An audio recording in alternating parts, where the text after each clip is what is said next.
Welcome to the You on the Camino de Santiago podcast. This podcast is for and about first-time pilgrims walking the pilgrimage routes in Spain, France, and Portugal. With your host, guide and longtime pilgrim, Nancy Reynolds of the Camino Experience.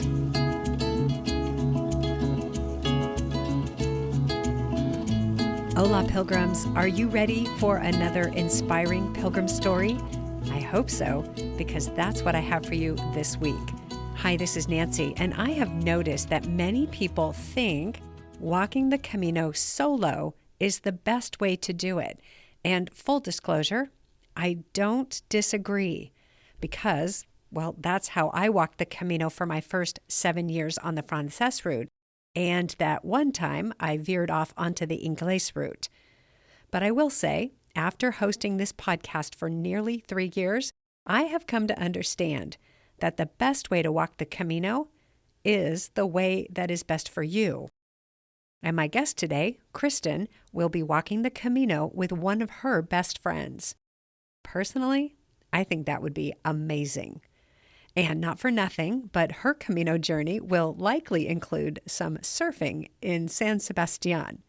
Now that is the way to plan a trip to Europe. Before I get to Kristen, let me say a few words to follow up on last week's episode. I shared with you that I am working on a community project, and you all will be invited to join in on that. Right now, my head is spinning with all the tech requirements to get this set up. And on the fun side, my vision for what this could be keeps expanding every day. At the heart of that vision is this idea that the reasons we go to the Camino in the first place, meaning what we want out of the experience, is what we want for our lives. Let me say that again. What we want out of the Camino experience is what we want for our lives. I'll give you a few examples.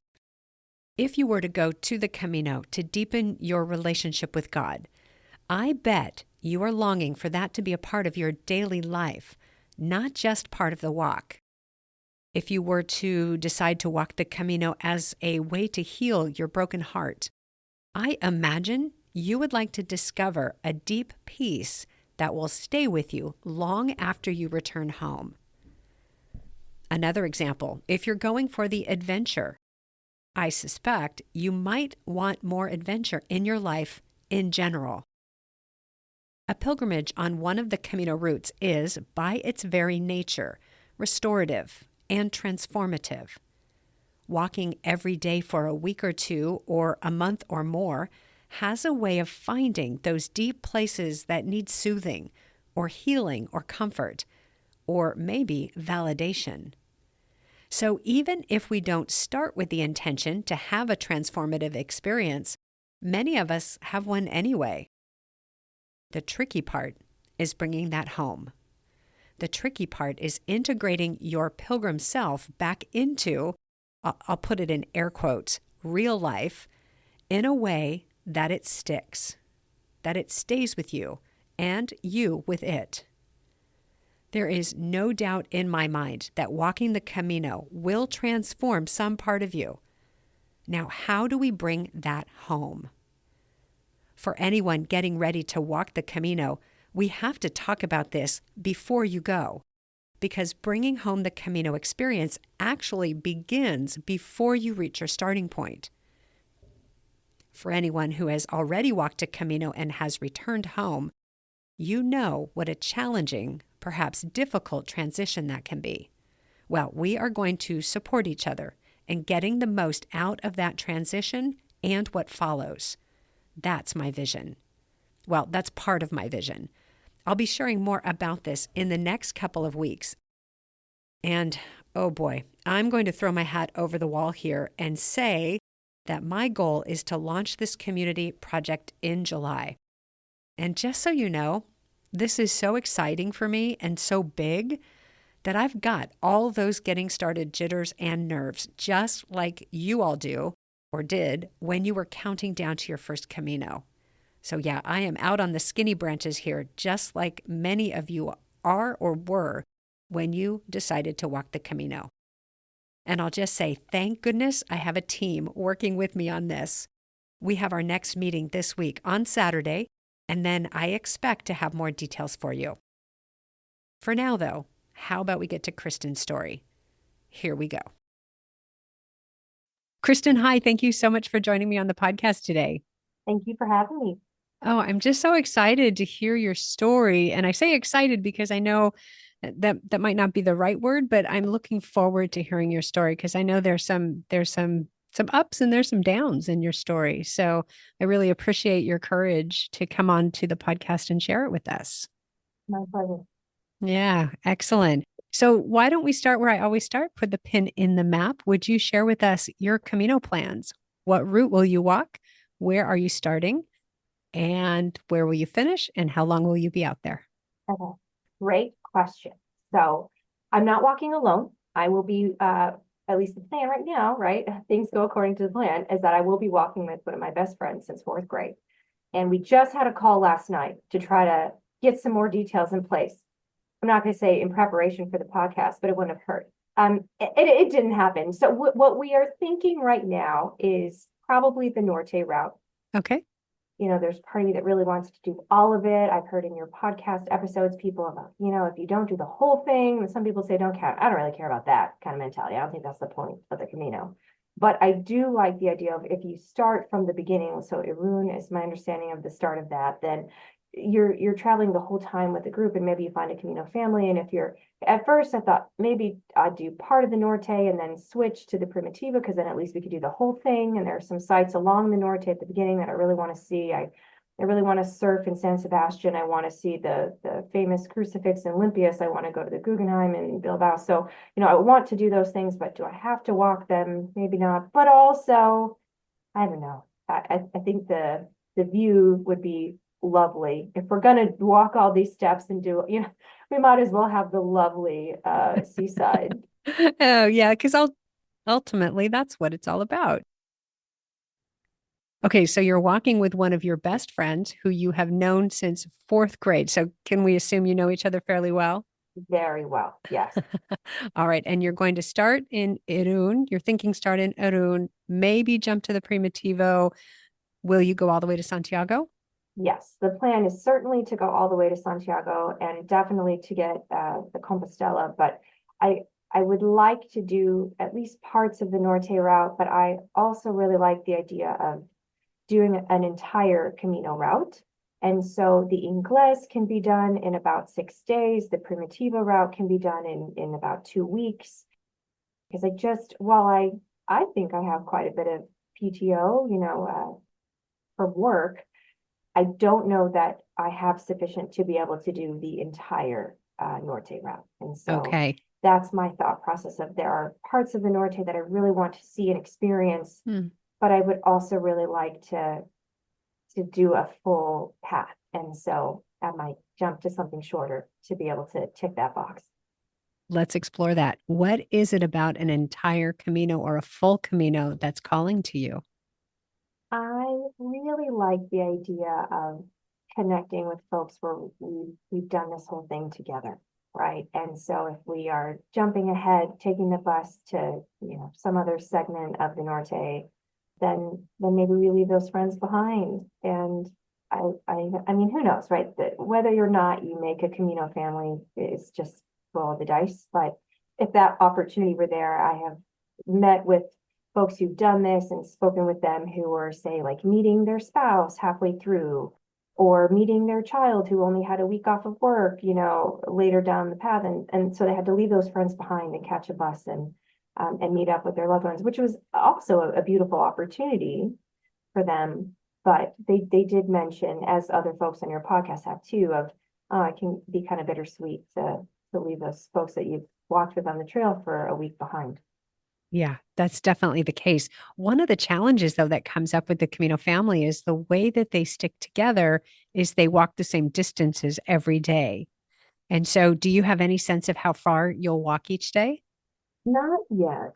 So in another life, I was an athlete, right? So I was an athlete in college. I've done, marathon and half Ironman, and I am a certified yoga instructor, right? So I've done these athletic things.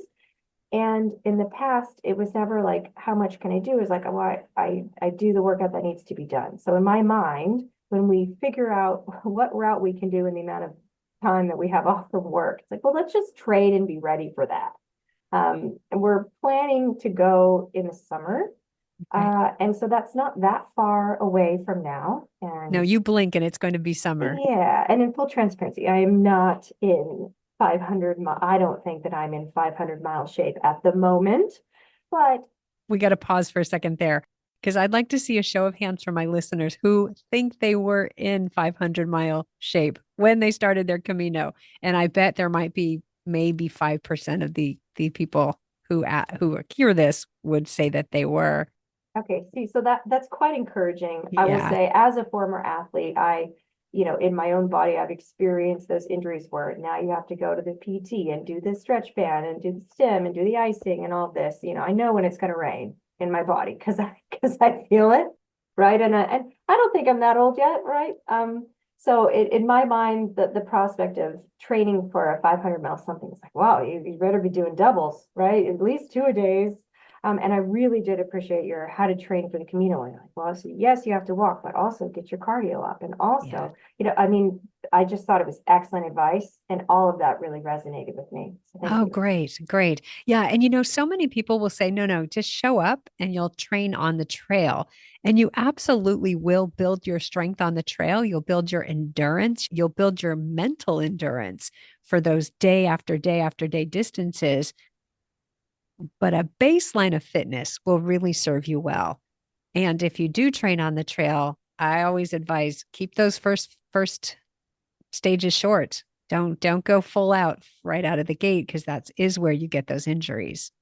Well, and right. And one of the things I want to do on the Norte route is like, I wanted to surf in San Sebastian since college. And Do so, I it. mean, that is so early into the thing. And it's like, please don't get injured. But right, it's sort of like, well, if we're taking it easy at the outset, then we're going to have a quote unquote rest day. I mean, I feel like the entire Camino is an active recovery, right? For my like former athlete mind of where, whatever. But yeah, hopefully I get to do that. Yeah. Yeah. Many people would say, well, it's just walking.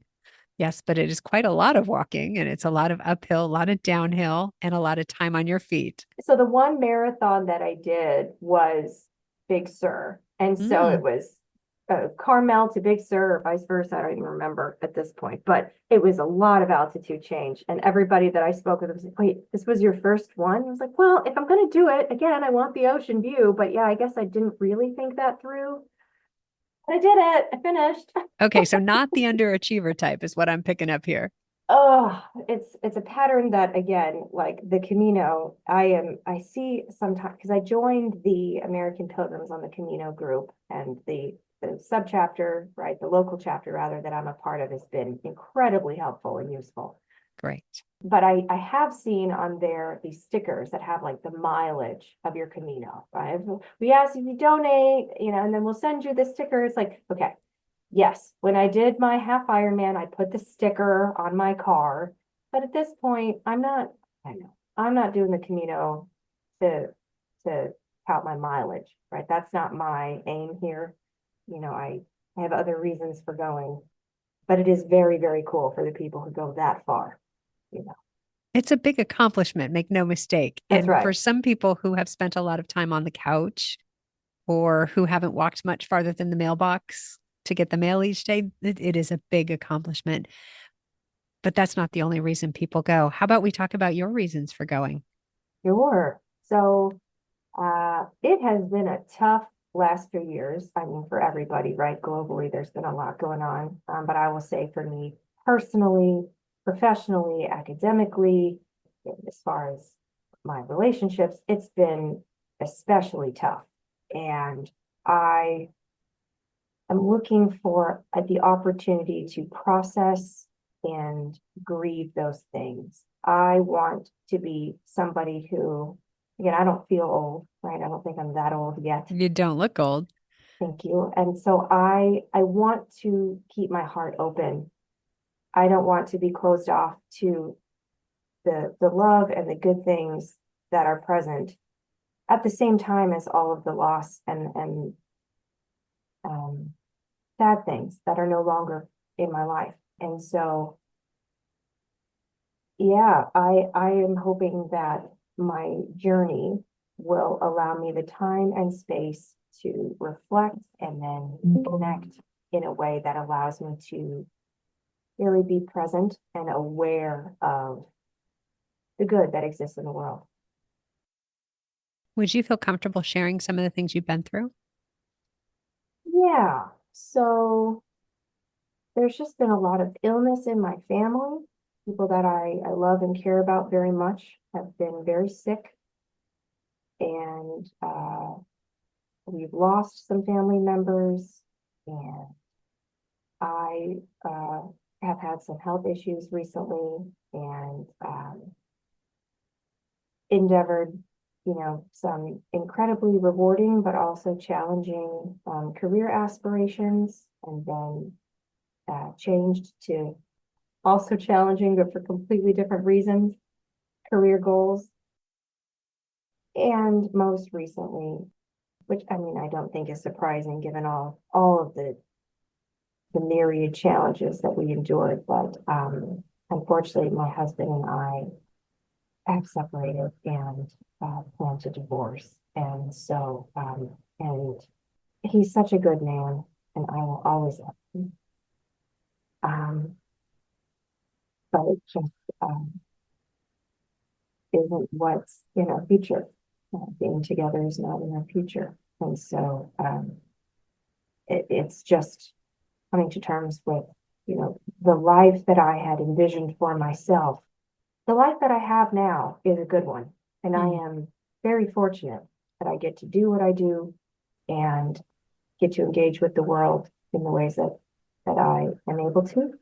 But it is at the same time very different from the life that I had pictured for myself.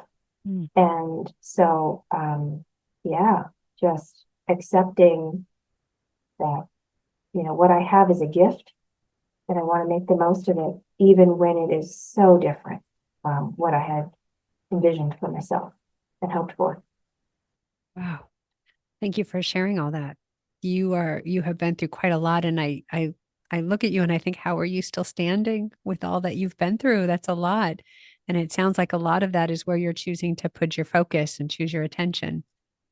Trying to, yeah. Yeah. I mean, I'd be a liar if I said, well, Nancy, every day I wake up and I jump out of bed with joy and I go about my day, like, no, I'm a human, right? Like Yeah. I have hard days and, but also the Camino is certainly right now, the planning for this, the research for it, the gearing up, this is all part of like, I want to cope with the things that I have on my plate right now in as healthy a manner as possible, and being very intentional about that. And it is something happy to look forward to. And it's gonna be hard, right? But I like hard things, right? I've never been afraid of hard work. I've picked that up about you. Yeah. Also, hopefully, going to be cathartic. Yeah. Yeah. Oh, would you talk a little bit more about that catharsis and what you think might be available by walking the Camino? Oh, yes. Well, if I can, there's a poem. Could I read part of it? Actually, before we got on this call, I had the thought, oh, I wonder if she'd read that. Oh, I would love to. Let's do Yeah. it. So Yeah. Why don't you go ahead and read that? absolutely. So there's a poem by Joseph Auslander titled "I Will Leave This House," and so I will address your question directly, Nancy, but I think that he sums it up well. So I'll just read it. I like the long answers and I like to take the long way. So go for it. It all fits in. So he says, "I will leave this house, being tired of this house and too much talk. I will walk down to the sea where the wind blows the waves to chalk and the sand scratches like a silver mouse. I will leave everything here and walk. I do not know why grass like golden leather whipped into strings should quiet the heart, or why this autumn weather the salt that stings my eyes and eyelids should heal me altogether. I do not know the reason for such things. I only know that here are walls that harden the eyes and brain. I only know that words hiss and hurt and pardon, only to hurt again, and that the sea is like death's emerald garden, dripping with silver wind and silver rain. And also, if I can add a bit of spiritual flair to this conversation, there's Sure, a please Bible do. verse. I know it's the way of Saint James, and he's got his own book in the Bible, but Matthew 11:28 says, "Come to me, all you who are weary and burdened, and I will give you rest." And I'm not Catholic, but I do identify as a person of faith, and so that has borne out in my life. I feel like when I have laid my burdens down, to my God, that my God has drawn close to me, right, Mm. in those times of need. So, as far as the catharsis, what I really love after learning more about the Camino and Galicia, I didn't realize that this is like the Costa de Morte, right? And this is like a Celtic region. And I guess in that sort of traditional faith background, that the sea really is like it's just wild to me what I have picked up researching the culture and all this. But You want to translate that for us? Costa de Morte? oh my gosh, yeah. So I guess it means like the Death Coast. I mean, it sounds dark, but I guess in the Druid faith tradition, this is like the sea really was like, yeah, I don't know. Everybody needs to watch Alex Polizzi's Secret Spain. Let's see, season 1, episode 6. And Rick Steves' Europe, season 6, episode 10. And it will be able to explain better, I guess, what I'm trying to say there. Well, I appreciate you sharing those. And so I'm going to put all of that in the show notes, the poem and the scripture verse and those episodes.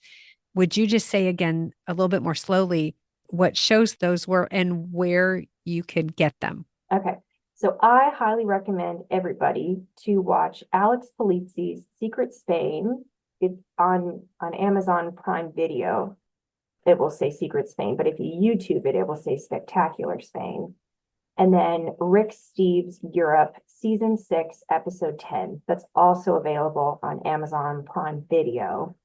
And both of those episodes highlight the Camino and talk a bit about some of the cultural things along the path, and what the spiritual seekers are looking for. And when friends of mine have asked me, like, wait, what's the Camino? Like, what are you doing? No joke, I send them a link to that. And of course, the way, right, of people. But if you're actually trying to learn some of the cultural history or things like that, I think that those travel shows are just a great introduction to what it is, to get to see folks finishing their pilgrimage with their trekking poles and their backpacks, and they're collapsing, in front of the cathedral because they're so tired. Because that does happen. Yeah. Yeah, right. And so it's been fun to get to share that with friends. Like, yes, this is the thing that I'm planning to do. But I guess coming back to the catharsis, I think that getting to have the quiet time in the morning, particularly since I am hoping to walk in the summer when it's going to be really hot. I understand it's going to be the best thing to do. Get up super early, get out on the trail before the sun comes up. And if I've had enough sleep, right, by nature, I am a morning person, definitely. That's it right there. I don't drink coffee, so that's fine. I don't need it. But to just be out in the quiet and watch the world come awake, right? Like watch the animals start, the birds start to chirp, and I can do without the bugs, but I'll be ready. Start to buzz around, right? All of that. Just that quiet time, and then watching the light change is one of my favorite things. And I think it's just an excellent backdrop, to think and to reflect and just work through. Mm, mm. Something magic happens at the pace of walking too. Mhm. Yeah. Great. I do appreciate you sharing all of that. That's a glimpse into what you have been dealing with these past handful of years. And you didn't mention, but add in there that global pandemic that happened. And boy, that just threw us all off, didn't it? It was really a very difficult time for so Yeah. many people. And yeah, All right. Well, I appreciate you mentioning those travel shows because we so often get caught up in how do we learn about things? How do we find out about the Camino? And people go to talk about Facebook and they talk about online forums and the movie The Way, but it's really nice to hear there are other sources of information. and I have another thing that I think it's on Amazon Prime Video is it's called Three Caminos. And if you look at the star ratings, it didn't get like, I think it's incredibly underrated. I loved it. I've watched it like 3 times. I love you guys. If any of the people from that show are listening, I love you. Thank you for making that. Yeah, so that's another video. Nobody says video anymore. Downloadable, streamable. Maybe I'm older than I thought. Well, it's video as distinct from audio and print, right? Yeah, So yeah, we could say yeah. video. I will, I'll see if I can get the links for all of those into the show note. So Oh, those that'd be listening go do great. check there if you're interested in those. Wonderful. Yeah, and a new one that's coming out, and I get to go to what I understand is a special screening, is there's a new film coming out called The Way, My Way. Yeah. The YouTube trailer says it's going to be out in May, but I mean, it's only February now when we're talking. But I get to go, and then there's a Q&A with I think it's the director and the producer after. So Yeah. the YouTube trailer says like the most authentic movie made about the Camino. And when I watched it, I've also said that to some friends, and it seems lovely. So I'm really Yeah. excited to get to go to that. It got great reviews. It's already released in Australia. And then Okay. the filmmaker, Bill Bennett, is going to be touring the US, I think, with his wife. And then also Johnny Walker, who lives in Santiago, who is a very well known Camino figure, will be joining them on some of the tour. Yeah. So do you already have your ticket? I do. I get to go tomorrow. So it's very timely that we're Oh talking my today. So that's gosh. tomorrow. And then through my local chapter, I'm doing an 8.2 mile hike on Saturday, rain or shine. They're like, just like the Camino, bring your Yeah. backpack, bring your boots, bring your everything and see if it works, which honestly was a huge incentive of like getting a backpack. So I had a friend visit me this past weekend, bless her. You talk about the Camino starts as soon as you agree to do it. And I feel like Uh-huh. that's true. And part of my Camino journey is admitting like I'm being vulnerable sometimes and admitting like when I need help and asking for it. And so I've been doing that. I've been reaching out to friends and saying like, hey, can we hang out? Will you come see me? Can I come see you? Let's go to the show. And so one of my very best friends from growing up came to visit me, different one that I'm going to walk the Camino with, but I guess moral, I've got great friends and I'm very fortunate for that. But anyway, so she was in town this past weekend. I said, well, I'm doing this hike following weekend. I'm supposed to bring my gear. Want to go with me to REI? She's like, let's go. So we go to REI. And first I looked at the shoes. That was overwhelming. I did get a pair of darn tough merino wool socks and a pair of smart wool merino wool socks for hiking. Because I had smart Great. wool socks for snow, living in the snow, but they were very thick. I had not ever had a pair for hiking. So I got one of each brand and I'll see, what fits my feet and what I enjoy most. And then maybe get a third pair. Still not sure if I'm going to bring 2 or 3. I recommend three. And then I went up to a random sales lady and was like, hi, can I please get fitted for a backpack? She's like, yes, the backpack department can assist you with that. So she escorts me over to the backpack department. And I want to give a shout out to Mike and Mika at REI. You're amazing. I was there for a very long time. And what I didn't know, since I am not a hiker or an outdoorsy person, I didn't know that at REI, when they fit you for a backpack, that they have weights that they can put inside that are bundled, like you might bundle clothes in a modular compartment or something like that for the inside. So they asked me, okay, what weight are you looking for? And I said, 10 pounds. So then they showed me, so here are the differences of if you get a pack that's purpose built for a journey like what you're trying to go, here are some of the features. It has what's called load-bearing straps that come up over your shoulders to help position the straps properly. The backpacks have a full belt. And in fact, the one that I settled on has like padding built into it. And I know there's some controversy about weight and padding, but to be honest, like I have scoliosis. So like my spine has a lot going on with it. And so Sure. the pack that I ultimately chose was about half a pound heavier than the one that I liked the second most, but it says like for women on it. And I just felt the comfort around my hips was just unmatched compared to anything else that I tried on. And so I did get it. But I also did get for like $30 or something, you can become a member at REI. And then you talked about on the podcast, you have a year then to return lightly used gear. So when I go on my hike this coming Saturday for 8 miles, if it's horrific and I was wrong about this bag or whatever shoes I might buy down the road or the socks that I just got or anything like that, Yeah. I have the option then to return it. And so it's like for $30, you have this risk. They don't pay me to advertise for them, but I'm just a really appreciative customer because again, I don't have a background in this. Very good. You have been talking about asking for help and receiving help. I'm always curious as to what people who I interview bring to the game. So, what is your superpower when you're getting ready for the Camino? So full transparency in because I have listened to your podcast, Nancy. And so I thought that you might ask this and the results were pretty consistent. But to be honest, I liked what my sibling Lauren shared, which was, I think your superpower is powering through. When you set your mind on something, you just don't let the world tell you no. Mm, mm. Other friends put it as resilience or perseverance or grit.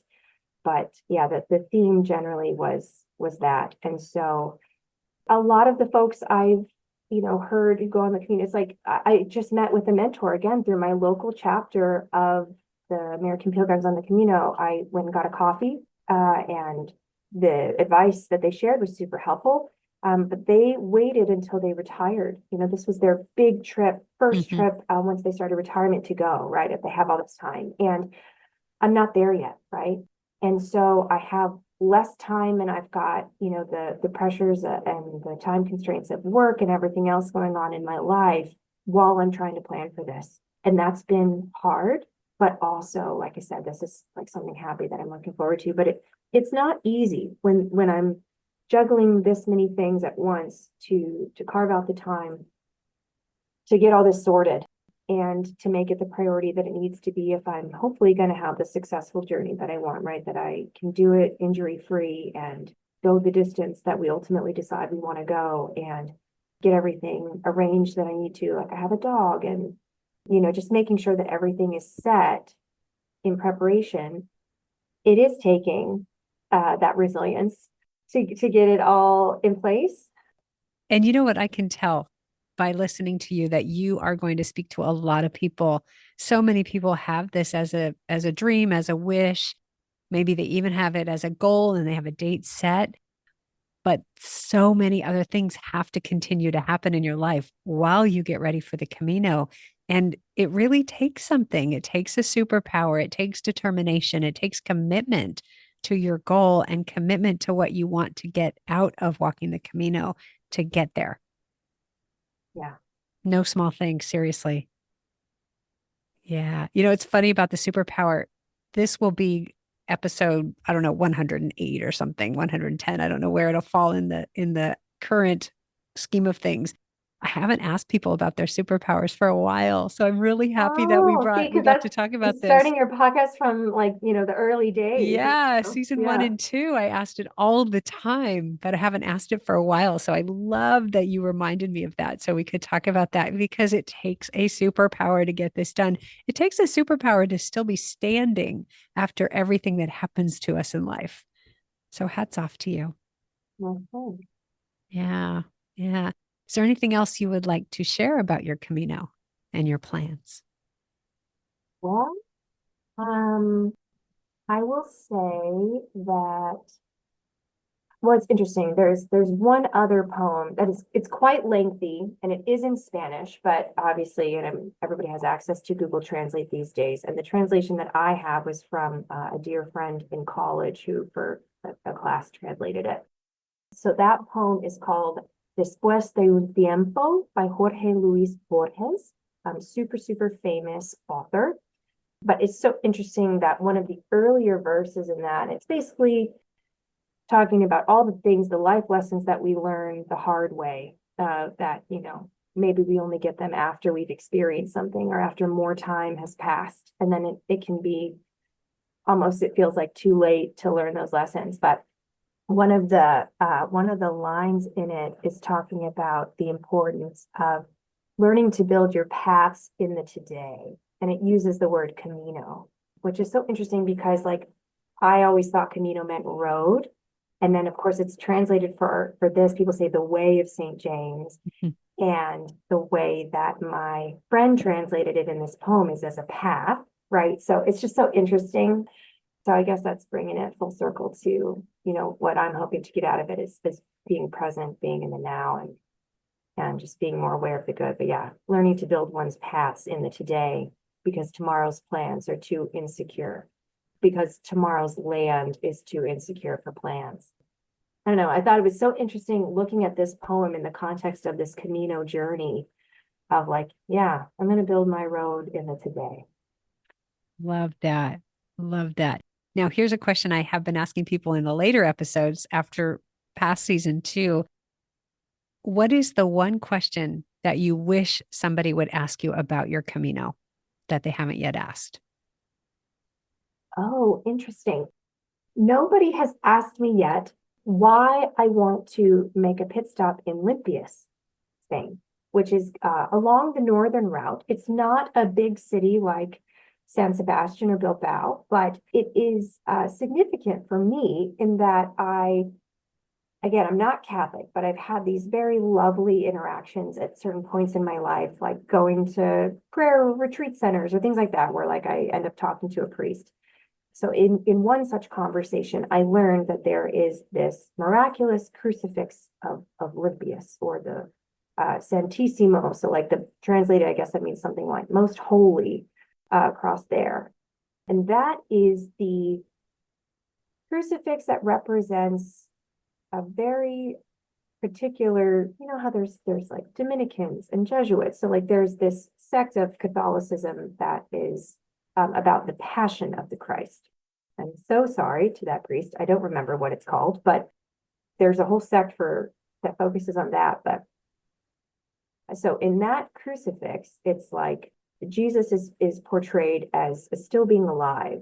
And so his head is facing up towards the folks in the church as opposed to being limp and down. And so you're really connecting with the suffering in that moment before the final moments. And, it is the final moments. And the priest said, this is our symbol because this is what we're focusing on. And even when God came to earth, God suffered. And then he pointed to La Pieta, this statue of the Mother Mary holding Jesus. And he goes, but this is our reminder that we don't suffer alone. Mm. And I just thought that was so lovely. And again, I'm not Catholic. The friend that I'm walking with is and has done pilgrimage to Jerusalem and Italy. But this will be my first pilgrimage. But I don't know, that conversation just, I just thought that was such a beautiful idea that, the world is suffering, right? And so many of the major world religions talk about that, right? But we don't suffer alone. That I just want to go to that church and see the original. So poignant. We don't suffer alone. We don't walk alone. Everything that you've been through, you haven't been alone. Yeah, we sometimes feel alone, so our experience is different, but the truth is we are not. Would you spell the name of that town for me? Yeah, Limpias. P as in Paul? Mm-hmm. Yep. M as in Mary? Yes. Limpius. That means clean. Oh, that's so interesting. It does. Yeah. Interesting. I hadn't even put that together. I'm going to make sure that's in the show notes so people can find that. Well, and then you just said, the way you said it reminded, there's a Ben Harper song titled I Shall Not Walk Alone Either, and it's beautiful. If you want to include that in your notes as well. Oh gosh, it's such a good theme. It's if we could only remember that, we'd be in such good shape. Yeah. Before we wrap up, Kristen, do you have any questions for me? Well, I know that your specialty is in the Camino Frances, and Yes. I am in the peak season of pilgrimage, trying to not do that because I am not interested in racing for a bed and I can't afford to hire a company to pre-book all of my accommodations on the route, et cetera, et cetera. And again, I'm just really drawn for these spiritual reasons and otherwise to, more of the coast. But, do you have any suggestions or things from talking with folks who have done those other routes, things that you would recommend that I not miss if I can try to see this, do it, or if I can go to that particular hostel, try, or any tips that you might have just for folks who are more along the northern route? You said it. I actually don't know that route at all. I've been to San Sebastian, I've been to Bilbao, but I haven't walked any of that route. I haven't walked the Primitivo, and I have walked the Ingles, but stayed in private rooms. So even there, I don't have any albergue recommendations. But I would say keep your ears open because people will have plans on where they're going and they'll have reasons why, and they'll share that with you. I remember on my first Camino, I met a woman who was racing to get to the albergue in a town called Ruitalan. And I was like, okay, let's go there. And she was so insistent on going there because they had a beautiful shared pilgrim's meal in the evening. And this was long time ago, 20 years ago, when that wasn't the thing yet. That wasn't so well known, and people didn't have their list of the top 10 places that do pilgrim meals. And so if you just keep your ears open and talk to people and let other people contribute to you and share ideas with you, you'll pick up on some of those things. Awesome. And then the other question that I had is, so again, I'm not Catholic. I'm not familiar with things like a Jubilee year or, in some of the podcast episodes, folks have referenced when it's a festival day and you get to come in a special door once you're at the special cathedral at the end, right? But as I was Googling, I think this year is a Jubilee year. And then also that there's something called the Feast of St. James that happens at the end of July. Yes. And so I know like the Camino experience tours where you're just helping people to get started on the first few days of their trip. You're at least in the early seasons, this was happening in the spring and the fall. But I wanted to ask if you've been in Santiago for the festival or the Feast of St. James. And if so, was it wild and like crazy and oh my gosh, good luck getting a room to sleep in? Or would you say like, yeah, it was a great time and I would recommend, even if you have to pre-book, like it's cool to be there at that time of year? Well, I wish I could say I've been there. I have not been there. Summer and I don't get along very well. I have a There. very low tolerance for heat. And so I haven't been there, but it is July 25th. And from what I've heard, it's just a big celebration, fireworks behind the cathedral, and everybody's there.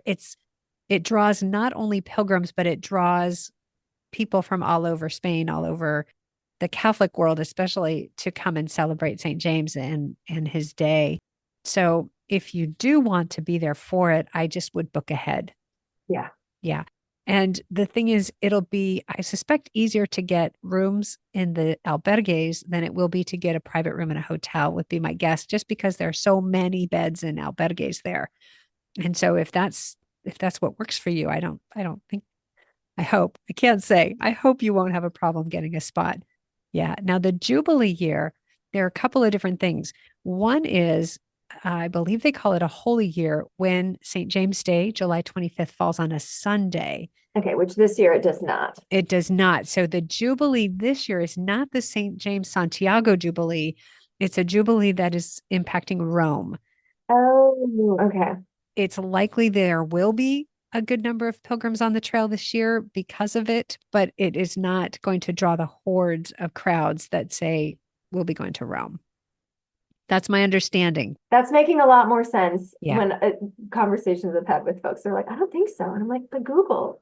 Yeah, but Google says, AI says. Okay, yes, there is a Jubilee, but not the one that is relevant to my Spain Camino thing. Yeah. There still will be. It's like when the Olympics were on in France, there were more people traveling to Spain and Italy Yes. and Germany, but it's not a direct correlation to craziness. Cool. Yeah. Thank you for clarifying. Yeah. Excellent. Well, Kristen, thank you so much for your time. I really appreciate hearing your story and just the vulnerability with which you shared it and those poems that so beautifully illustrate the walk that you're on right now. It has been an absolute pleasure. So thank you so much for having me. Excellent. All right. We'll wrap up there then. Thank you.